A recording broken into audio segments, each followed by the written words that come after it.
다음 발표는 심영신 교수님께서 진행해 주실 텐데요. 심영신 교수님이 현재 숭실대학교 사학과 교수로 재직 중이시며 종교미술 도상의 변화에 영향을 미친 종교 내외의 요인들에 관심을 가지고 연구를 하고 계십니다. 오늘 발표 주제는 대지에서 왕자로, 호탄제왕 비사문천, 북위 미륵상에 나타난 지천도상의 여정과 권위의 시각화입니다. 그럼 심영신 교수님 발표 바로 청해 듣도록 하겠습니다. 안녕하십니까. 심영신입니다. 제 목소리 들리시죠? 네, 제가, 잘 들립니다. 예, 저 연구소에서 말씀하신 대로 세팅이 안 돼가지고 어떤지 잘 모르겠습니다. 지금 화면이 공유가 됐나요? 아, 네, 알겠습니다. 그러면, 아, 제가 오늘 할 발표는 이 지천도상을 가지고 불교 도상이 지역 문화와 융합해서 변화하는 양상을 살펴보려는 것입니다. 그래서 잠시만요. 네, 이런 목차로 진행을 할 거고요. 시간이 제한이 되어 있어서 준비해온 발표문을 읽으면서 진행하겠습니다. 일본 불교 미술에 등장하는 토바츠 비사문천이라는 명칭과 도상은 오랫동안 그 기원에 대해 다양한 해석이 제시되어 왔습니다. 특히 토바츠의 의미에 대한 해석은 여전히 풀리지 않는 문제입니다. 두 발의 일본식 음가인 토바츠는 이 용어의 의미 해석과 밀접하게 연결되므로 발표에서는 일본식 음가를 그대로 표기하도록 하겠습니다. 한편 이 비사문천상이 일반적인 사천왕 도상과 달리 지천을 발 아래 둔 특이한 형식을 지녔다는 점은 이 도상의 기원 및 토바츠의 의미와 관련하여 새롭게 조명될 필요가 있습니다. 토바츠 비사문천의 도상 특징과 호탄의 비사문천입니다. 인도로부터 동아시아로 전래된 불교 존상은 그 전파 과정에서 각 지역 고유의 신앙과 시각 문화의 영향을 받아 도상 변형을 겪게 됩니다. 단독의 무장형 비사문천 도상은 이러한 도상 변형의 대표적 사례라 할 수 있습니다. 단독의 무장형 비사문천상은 8세기 중반부터 5대 초까지 약 200년간 중국에서 신앙의 확산과 함께 조성이 유행했습니다. 이 시기의 도상은 일본에까지 전해져 중요한 문화유산으로 자리 잡았습니다. 고닌 12년의 날짜가 있는 일본의 제오사 도상집 비사문천과 8세기 후반에서 9세기 초 중국에서 제작되어 일본으로 전래된 교토 교황호국사의 비사문천상 혹은 13세기 가마쿠라 시대의 대수구 만다라, 제존 등 도상의 비사문천은 도상의 전형적인 특징을 잘 보여줍니다. 외투형의 긴 갑옷을 입고 정면을 향해 위험 있게 서 있으며 오른손에 창, 왼손에 보탑을 들고 있는 이 상들은 다음과 같은 도상적 요소들을 지닙니다. 원통형의 다면관과 그 정면에 새겨진 세 장식, 양 어깨 위로 솟아오른 화염, 허리에 찬 길고 짧은 두 개의 검, 그리고 지면에서 상반신을 드러낸 지천녀가 존상의 양발을 받들고 있는 모습이 그것입니다. 다만 상을 표현한 매체가 그림인지 조각인지 혹은 환조인지 부조인지에 따라 특정 요소가 생략되거나 멸실되어 현재 남아있지 않은 경우도 있습니다. 예를 들어 토지의 비사문천상은 교황호국사죠. 화형 광배와 지물을 잃은 상태로 전해지고 있습니다. 사진은 복원된 모습입니다. 화형 광배하고 탑을 복원한 모습을 보여주고 있습니다. 토바츠형 비사문천 도상의 가장 독특한 특징은 좌우 악기 사이에서 대지로부터 상체를 드러낸 지천녀의 등장이며 이는 악기를 밟고 있는 천왕 유형과 구별되는 핵심적 요소라 할 수 있습니다. 비사문천의 모습과 함께 지천녀 및 두 악기에 대한 명칭은 일부 불교 의식집에서 확인됩니다. 문헌에서는 불교 의식집에서는 천왕은 칠보로 장엄한 갑주를 착용하고 창과 탑을 들고 지천과 니람바와 비람바 두 악기 위에 선다고 묘사합니다. 실제 조형작품에서는 지천만 표현되는 경우도 흔합니다. 남송의 행정이 찬술한 중편 제천전에는 다란이 집에 따라 북방천왕 형상을 조성하는 방식으로 몸에는 금빛 갑옷을 입히고 바른 여인의 어깨를 밟게 하라고 기술되어 있습니다. 비사문천왕의 가장 두드러지는 특징을 금빛 갑옷과 천왕을 떠받치고 있는 여인, 즉 지천여로 규정하고 있는 것입니다.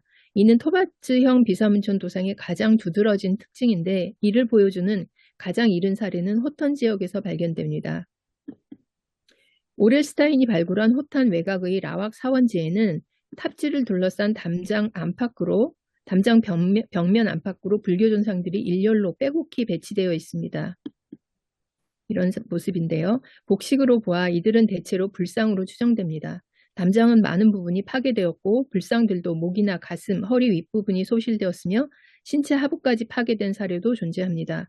오늘 주제와 관련하여 주목되는 상은 탑원지 안쪽 담장 내부 존상들 가운데 출입구 좌우 벽면에 배치된 상들입니다.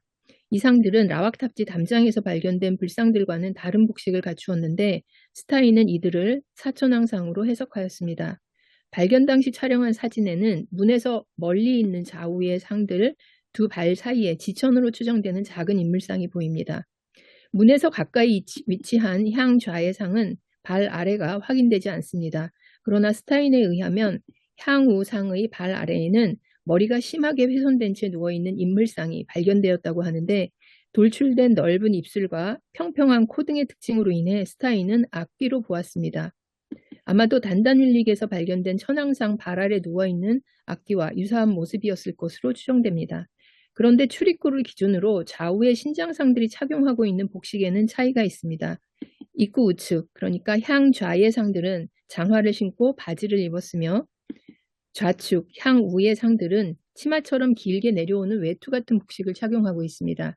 이처럼 지천녀를 동반한 라왁의 존상은 비사문천상으로 해석되며 이에 따라 호탄은 토바치형 도상의 기원지로 주목받게 되었습니다. 지천녀는 특히 비사문천 도상의 정립 과정에서 호탄과 관련하여 중요한 의미를 지닙니다. 이 상들의 제작 시기는 3세기에서 4세기 초로 추정되었고 이를 통해 호탄에서는 이 시기에 지천을 갖춘 비사문천 도상이 형성되어 있었음을 알 수 있습니다. 지천은 밀교 이전의 불교 문헌에서 석가모니의 깨달음의 여정 중 마왕과 관련된 두 사건에 등장합니다. 첫 번째는 깨달음을 얻기 위해 명상에 들 자리를 찾을 때 마왕의 방해에 맞서 지신을 불러낼 장면이고 두 번째는 깨달음을 얻기 직전 마왕이 무리를 물리친 뒤 깨달음을 얻었음을 증명하기 위해 지신을 부르는 장면입니다. 이 장면은 항마촉지인의 수인을 통해 시각화되며 붓다가 오른손으로 땅을 가리키는 모습은 지신을 호출하는 상징적 행위로 해석됩니다. 이 장면에서 지신이 함께 표현된 예는 극히 드물지만 지금 보시는 바와 같은 간다라 지역에서 3세기경 제작된 것으로 추정되는 항마 부조 패널에는 붓다의 대자 아래서 대지로부터 상체를 드러낸 지신이 붓다를 올려다보며 두 손을 공손히 모은 모습으로 나타납니다. 지신은 별다른 지물 없이 합장 자세도 아니기 때문에 마치 붓다를 떠받치는 듯한 모습을 취한 것으로 해석됩니다. 이는 어쩌면 호탄의 지천이 모두 두 팔을 들어올려 존상의 두 발을 떠받치는 자세와 연결되는 것이 아닐까 합니다. 호탄의 단단율리 유적에서 발견된 불자상의 대자 부분인데요. 앞면에 그려진 공양자상은 이와 유사한 자세를 취하고 있어서 이 자세가 붓다를 향한 공경과 예배의 마음을 표현한 것이라는 인상을 주기에 충분합니다. 그런데 불교 경전에서 비사문천과 직접적인 연관이 없던 지천이 어떻게 호탄에서는 비사문천의 승물처럼 등장하게 되었을까요? 이 문제를 호탄의 제왕상을 통해 알아보고 토바치의 의미에 대해서도 해석해 보겠습니다. 흥미롭게도 일본의 고대 문헌에서는 위에서 살펴본 형식의 비사문천상을 토바츠 비사문천이라 기록하고 있습니다. 이에 따라 토바츠라는 용어의 의미를 둘러싼 연구 또한 병행되어 왔지만 그 정확한 해석에 대해서는 여전히 논란이 존재합니다. 특히 일본 외의 다른 지역에서는 이 용어가 확인되지 않아 해석을 더욱 어렵게 만들고 있습니다. 선행연구에 따르면 토바치형 비사문천의 거의 모든 도상 요소들은 고대 메소포타미아, 인도, 이란 세계에서 형성된 제왕을 신격화하는 신앙 및 그 도상과 깊은 관련이 있습니다. 그렇다면 호탄의 라왁 비사문천 도상 역시 호탄의 제왕 도상의 영향을 받았을 것으로 추정됩니다. 그리고 실제 호탄에는 지천녀를 동반한 제왕 도상이 전해지는데 바로 돈학 막고굴 제98굴에 그려진 호탄왕 이성천의 초상 벽화입니다. 이 벽화는 961년 당으로부터 책봉받던 당시의 호탄왕을 묘사한 것으로 왕의 두 발을 받들고 있는 지천의 모습이 나타납니다. 이처럼 지천이 제왕도상에 등장하게 된 배경에는 호탄에 전해 내려오는 흥미로운 건국 설화가 자리하고 있습니다. 현장은 대당서역기에서 구살단나국 호탄을 얘기를 하는데요. 건국전설을 전하면서 비사문천 신앙과 지천녀 도상의 기원을 추정케 하는 내용을 기술하고 있습니다.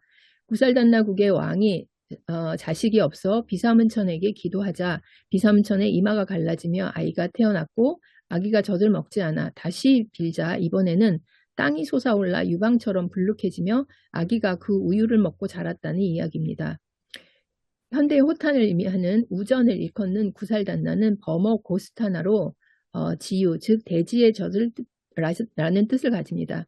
이 전설에 따르면 구살단나국은 본래 비사문천이 살던 곳이며 그 왕은 비사문천의 후손이라는 신화적 계보를 지닙니다. 이성천 초상에서는 지천이 왕의 발 아래 반신상으로 배치되어 대지가 왕권을 떠받친다는 시각적 메타포를 이룹니다. 이는 불교 교리에서 지신이 부처의 깨달음을 증명한 것처럼 왕의 권위를 정당화하는 도상적 장치로 기능합니다. 불교적 권위를 세속적 왕권에 연결한 장면이라 할 수 있습니다. 현장의 기술에 따르면 비사문천에 의해 땅에서 솟아나온 젖가슴은 이후 지천녀로 의인화되었고 이 젖을 먹고 성장한 왕과 그 후손들인 호탄의 왕들은 지천녀에 의해 받들어지는 도상으로 형성화되었을 가능성이 보입니다. 그리고 이는 비사문천 도상에 지천녀가 융합되는 변화에 영향을 미친 것으로 보입니다. 따라서 호탄 제왕의 지천 도상은 라왁 비사문천보다 이전에 존재했을 것으로 짐작됩니다. 이성천 이전의 제왕초상은 전하지 않아 지천녀를 동반한 제왕초상이 언제 처음 만들어졌는지는 단정할 수 없습니다. 이에 쿠차의 불교 미술에서 그 실마리를 찾아보도록 하겠습니다.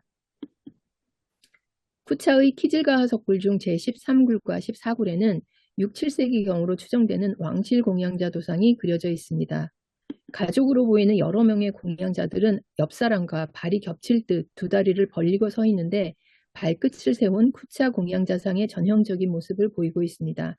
나란히 서 있는 공양자들은 왕실의 인물들로 추정되며 손에 향로나 연꽃 등의 지물을 들고 있습니다. 이 중 왕과 왕자로 추정되는 2명의 남자 공양자상에는 두 발을 받든 여성 반신상의 모습이 나타나 주목됩니다. 쿠차의 불교 미술은 호탄의 영향을 강하게 받은 것으로 알려져 있고 호탄의 건국 설화를 참고하면 지천을 동반한 쿠차 왕실 공양자의 모습은 호탄으로부터 유래했을 가능성이 큽니다. 키질가하 석굴의 왕실 공양자들은 원형 두강을 갖추고 있어 범상한 인물들이 아니라는 것을 유추할 수 있습니다. 지천도상과 함께 머리에 두강이 표현된 것은 제왕신격화 도상의 특징을 보여줍니다. 쿠차의 불교 미술은 이러한 신성한 통치자 이미지의 동서융합 양상을 잘 보여주지만 그 직접적인 도상적 연원은 라왁사원지와 같은 호탄 지역에 있었던 것으로 추정됩니다. 따라서 늦어도 라왁 탑지가 조성된 시기까지는 호탄 왕의 초상에 지천녀가 함께 표현될 가능성이 높으며 이러한 도상적 전통은 비사문천의 도상 형성과 그 상징의 확장에 결정적인 영향을 미쳤다고 볼 수 있습니다. 이에 라왁 탑지 출입구 좌우에서 지천을 밟고 올라선 두 구의 존상 중 한쪽은 왕일 가능성도 열어두어야 한다고 봅니다. 실제 왕이라 보는 의견도 있습니다. 이성천 이전의 호탄 왕들 역시 키질가하의 제왕 초상에서처럼 지천녀를 동반한 형상으로 표현되었을 가능성은 충분합니다. 다만 이성천 초상에서 쿠차 왕에게 나타나는 두강이 생략된 이유는 초상이 그려진 장소가 호탄이 아니기도 하고 당으로부터 책봉받던 순간을 표현하였기 때문에 호탄 제왕 도상의 핵심인 지천녀는 포함하되 두강과 같은 신성화된 도상은 사용하지 않았을 것으로 추정됩니다.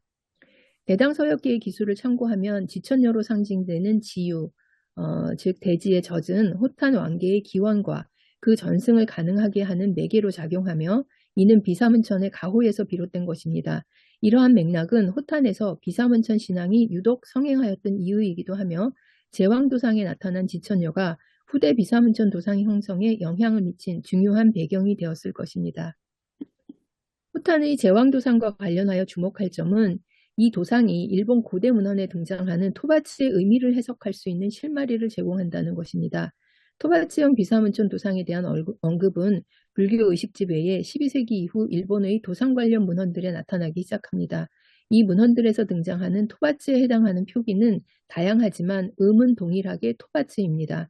이는 토바츠라는 용어가 외국어를 음차한 것임을 시사하며 문자보다 발음이 중요한 요소였다는 것을 뒷받침합니다.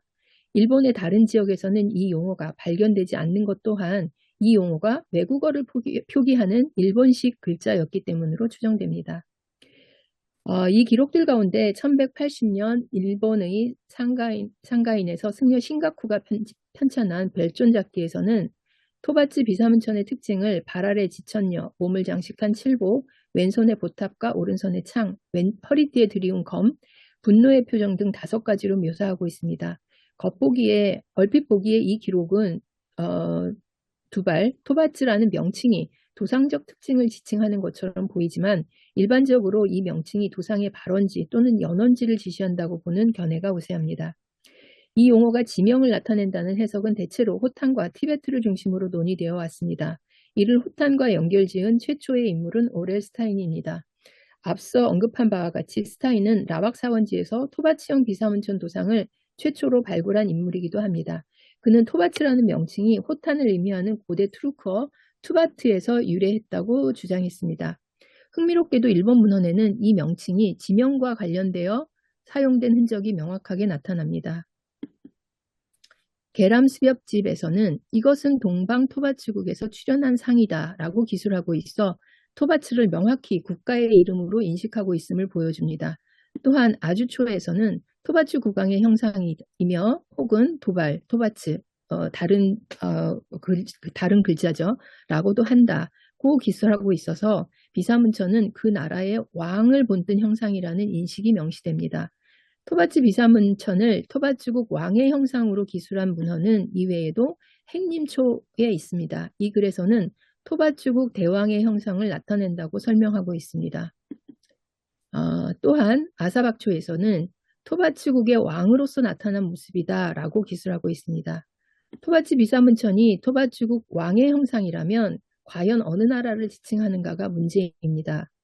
그런데 3세기 일본에서는 이 나라가 호탄이라는 간접적인 전거가 있었음을 다음의 기록들을 통해 확인할 수 있습니다.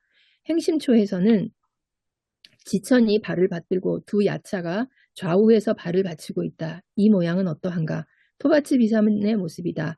천축에는 왕이 자식이 없는 일로 탄식하였다. 이 사건은 서역기에 보인다. 라고 기술하고 있습니다. 또한 비초구결에서도 지천이 발을 받드는 토바츠국의 왕자는 서역기에 전하는가, 자은전에서 전하는가 라고 언급하고 있습니다. 이 두 기록을 참고하면 비사문천상이 지천녀와 함께 등장하게 된 연원이 대장서역기에서 전하는 호탄의 건국 신화에 있음을 다시 한번 확인할 수 있습니다. 자식이 없어 한탄하는 왕의 이야기와 지천이 발을 받드는 토바츠국 왕자 이야기의 출처로 현장이 지은 서역기나 그의 제자들이 지은 자은전을 들고 있는 것입니다. 행신초에서는 천축이라고 했지만 내용 자체는 대당서역기를 인용한 것이라는 점에서 토바츠는 결국 호탄을 지칭하는 것으로 해석하는 것이 타당할 것 같습니다.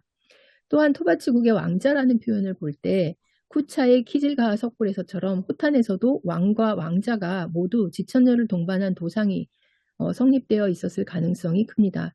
지천녀가 받들고 있는 토바츠형 비사문천 도상은 결국 이러한 호탄의 국왕도상에 기반하여 성립된 것으로 보아야 할 것입니다. 라왁탑지에 토바츠형 비사문천상이 등장한 것은 이미 그 이전에 지천녀를 동반한 제왕 도상이 창안되어 있었음을 암시합니다. 나가 12세기 일본 문헌에서 토바츠 비사문천상이 토바츠국 왕의 형상으로 불렸다는 사실은 호탄의 제왕도상이 당시 동아시아 전역에 널리 알려져 있었음을 시사합니다. 여기서 토바츠 국왕형이라는 표현은 바로 이러한 인식을 반영하는 것이라 할 수 있습니다. 이러한 인식과 관련하여 북송대 곽약허의 도학연문지 기록을 참고할 수 있습니다. 북송대 삼국사에 전해오는 10점의 명품 중 8번째가 비사문천도인데 이 그림은 당현종이 725년 봉선을 시행할 때 모셨던 것으로 호탄에서 비사문천상을 구해오도록 명하여 그걸 놓고 다시 그린 그림입니다. 호탄의 신장도상이 불교 의례가 아닌 유교의 전통적인 황제 의례인 봉선에서 사용되었던 이유는 아마도 호탄의 비사문천이 호탄 왕계의 계승을 가능하게 했던 설화와 관련이 있을 것입니다. 이는 비사문천이 왕권의 정당성을 시각적으로 확인시키는 장치였으며 당현종은 이러한 의미에 대해서도 인지하고 있었기 때문이라 생각합니다.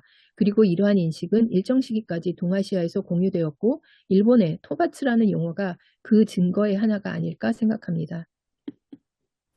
지천도상의 확산과 교리적 의미 확장에 대해 살펴보겠습니다. 호탄에서는 지천을 제왕이나 비사문천 외에 불상에도 적극적으로 사용했던 것으로 보입니다. 이를 살펴보기 위해 다시 라왁탑지의 존상으로 돌아가 보겠습니다. 스타인 발견 당시의 사진을 보면 라왁탑지 담장에 배치된 불상 중에는 두 발 사이에 지천녀를 동반한 사례들이 있습니다. 이외에도 라왁 유적에서는 지천녀로 추정되는 여성형 반신상들이 여러 점 발견되었고 부가이 윌릭 불사나 발라와스테 불사 유적 등 호탄의 다른 사원 벽화 중 지천을 동반한 불상 하반부가 발견되기도 했습니다. 부가이 윌릭 불사의 경우 지천의 자세가 간다라 항마 장면의 지신과 유사합니다. 이 상들은 발 부분에 하부만 남아있어 손모양도 알 수 없고 어떤 종류의 붓다인지에 대해서도 추정할 수 없으나 호탄에서는 불상에서도 지천도상이 선호되었다는 것을 알 수 있습니다. 이때 지천은 아마도 깨달은 존재의 정당한 위계를 표현하는 도상이었을 것입니다. 스타인에 의하면 라왁탑지 담장에 배치된 불상들은 대체로 시모웨인을 결했던 것으로 추정됩니다. 동아시아에서 시모웨인은 여원인과 함께 짝을 이루어 나타나는 것으로 특정 붓다에 한정된 수위는 아닙니다. 그런데 경전에는 종종 붓다가 가르침을 펼칠 때 오른손을 들었다고 하는 구절이 등장하는데 이는 시모웨인의 손모양과 유사합니다. 본래 붓다의 설법시 손모양은 설법인이라는 특정한 자세로 표현되는 것이 일반적입니다. 그러나 일부 경전에서 붓다가 오른손을 들어 가르침을 펼쳤다고 서술하는 점은 지천을 동반한 호탄의 시모웨인 불상을 설법 행위와 관련지어 이해할 가능성을 제시한다는 점에서 주목할 만합니다. 그런데 금강명경에는 석가모니의 생애와는 무관하게 지천이 등장하여 불법의 수호자로서 역할을 천명하는 대목이 있어 주목됩니다. 앞에서 봤던 거는 밀교 이전의 경전에 나타난 지천이었고요. 이번에는 이제 밀교에서 등장하는 대목입니다. 금강명경 2장에는 들이다가 법을 설하는 자의 발을 받들겠다고 말하면서 어느 지역이든 법의 자리는 늘 법을 설하는 승려에게 제공될 것이며 법을 가르치는 자는 어디서든 그 자리에 앉아 경전의 왕, 이 수승한 금강명경을 자세히 설명할 것이며 거기에서 나 들이다는 그러한 지역에 올 것입니다. 눈에 보이지 않는 나의 몸은 법의 자리로 가서 내 머리로 법을 설하는 승려의 발바닥을 받칠 것입니다. 라고 선언합니다. 금강명경에서는 승려라고 했지만 불보살들은 법을 전하는 존재들이라는 점에서 들이다가 발바닥을 받칠 존재들이 되는 것입니다. 금강명경은 인도에서 성립되어 산스크리트 원본과 함께 호탄어, 티베트어, 한역본 등이 존재하며 중앙아시아와 동아시아 전역에서 널리 믿고 유통되었던 경전입니다. 석가모니의 생애 속에 지천은 이미 등장했지만 시각적으로 적극 활용되지는 않았습니다. 그러나 금강명경 번역과 유통을 통해 드리다의 개념을 수용한 것으로 추정되는 호탄에서는 불상의 발 아래 드리다와 같은 지천을 배치함으로써 불법 수호와 권위의 시각화를 한 종교적 창의성을 발휘했다고 봅니다. 간다라에서 일부 예외적인 경우를 제외하면 지천도상은 호탄에서 불상, 제왕상, 비사문천상 등에 활발하게 사용된 것으로 보입니다.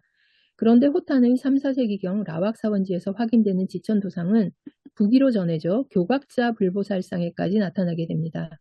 이들 작품에서 지천 혹은 지천녀의 복식에는 다소 차이가 있지만 대지로부터 상반신을 드러내고 양팔을 벌려 불보살의 두 발을 받드는 형태는 공통적으로 나타납니다. 이들 교각자 중 일부는 오른손을 들어 올린 자세를 보이며 황흥 5년명 교각자상에서는 두 손을 모아 설법인을 취하고 있습니다. 이는 전법 행위와 교각자상 사이에 일정한 연관성이 있음을 시사한다고 봅니다. 호탄에서 지천을 동반한 불상이 특정 붓다로서의 정체성은 뚜렷하지 않았던 반면 부기에서는 명확히 미륵상과 결합되었다는 점에서 이 도상이 의도적으로 창안되었음을 짐작할 수 있습니다. 이러한 도상의 형성을 가능케 한 시대적 배경은 당시 부기의 종교적 위기의식과 깊은 관련이 있는 듯합니다. 5세기 부기 시대는 부처의 가르침이 점차 소멸될 것이라는 법멸에 대한 위기의식이 고조되던 시기로 특히 태무제의 폐불 정책은 이러한 불안감을 더욱 심화시켰고 이는 북조 말기에서 수대 초에 이르러 말법 사상으로 발전하게 됩니다. 이러한 시대 배경 속에서 미륵에 대한 신앙은 미래의 구세주로서의 역할을 강조하며 부상한 것으로 보입니다. 부기인들이 교각상을 미륵으로 인식하고 그 발 아래 대지의 신인 지천을 등장시켰다면 이는 도솔천의 설법자가 아니라 사바세계의 강림한 미륵불을 형상화한 것으로 해석할 수 있습니다. 불상과 보살형 교각상 모두의 지천이 나타나는 이유는 미륵에 대한 열정이 단순히 도솔 왕생의 열망이 아닌 말법 시대에 사바세계로 강림한 미륵불을 시각화한 표현이자 현세에서 미륵불의 현신을 바라는 강한 신앙의 투영이라 할 수 있습니다. 도솔천에서 설법하는 미래불이 아니라 현세에서 중생을 구제하는 적극적인 구원자 미륵으로 인식되었던 것으로 보이기 때문입니다. 5, 6세기 중국 조각의 명문에는 미륵보살을 따라 이 땅에 하생하여 용화삼회의 설법을 듣기 바란다는 내용이 포함되어 있어 흥미롭습니다. 이는 도솔천에 왕생하여 미륵의 설법을 듣고자 하는 상생신앙과 미래의 미륵이 지상에 강림할 때 깨달음을 얻고자 하는 하생신앙이 서로 분리된 것이 아니라 긴밀하게 연결된 신앙 양태임을 보여줍니다. 즉 하생과 상생의 미륵신앙의 하나의 연속적 구조로 통합되어 미륵에 대한 열망과 구원의 기대를 함께 담아내는 미륵신앙 특유의 복합적인 성격을 형성하고 있음을 시사합니다. 호탄불상에 등장하는 지천은 깨달은 존재의 정당한 위계를 표현하는 도상이었다면 북이 미륵상에서는 미륵 강림신앙과 결합된 정당성을 상징하는 요소로 해석할 수 있습니다. 즉 대지를 상징하는 지천은 미래불의 정당한 강림을 예고하고 이를 지지함으로써 법멸에 대한 시대적 불안을 위묘하는 도상으로 변형된 것입니다. 이상 불교도상이 동아시아로 전해지는 과정에서 지역 문화와 어떻게 융합되었는지를 지천도상을 중심으로 살펴보았습니다. 경전에 드물게 등장하는 지천은 호탄에서 제왕의 권위와 불법의 신성을 시각화하는 장치로 적극 활용되었고 이러한 도상은 비사문천상과 불보살상에 편입되어 권위의 매개자로 기능하였습니다. 특히 토바치형 비사문천상의 지천녀는 호탄 제왕도상에 영향을 보여주며 토바치라는 명칭 또한 이러한 전통의 흔적이라 할 수 있습니다. 북이시대에는 지천이 미륵 강림신앙과 결합되어 법멸의 불안 속에서 불법 수호와 구원의 희망을 시각화한 도상으로 변모하였습니다. 결국 지천도상은 간다라에서 시작된 불교도상이 호탄을 거쳐 동아시아로 전래되는 과정에서 각 지역의 시각문화와 신앙이 복합적으로 작용하며 재해석되고 창안된 사례로 불교 미술이 단일한 전통이 아닌 지속적인 해석과 융합, 재창조의 산물임을 잘 보여준다고 하겠습니다. 발표를 마치겠습니다. 들어주셔서 감사합니다. 감사합니다. 네. 심영신 교수님께서는 지천 도상을 중심으로 불교 도상이 동아시아로 전파되는 과정에서 지역 문화와 신앙이 어떻게 융합되었고 재해석되었는지에 대해서 좋은 발표해 주셨습니다. 좋은 발표 들려주신 심영신 교수님께 다시 한번 감사드리며 이후 토론을 시간을 통해 더 깊이 있는 논의가 또 이루어지길 기대하겠습니다. 교수님 다시 한번 감사합니다.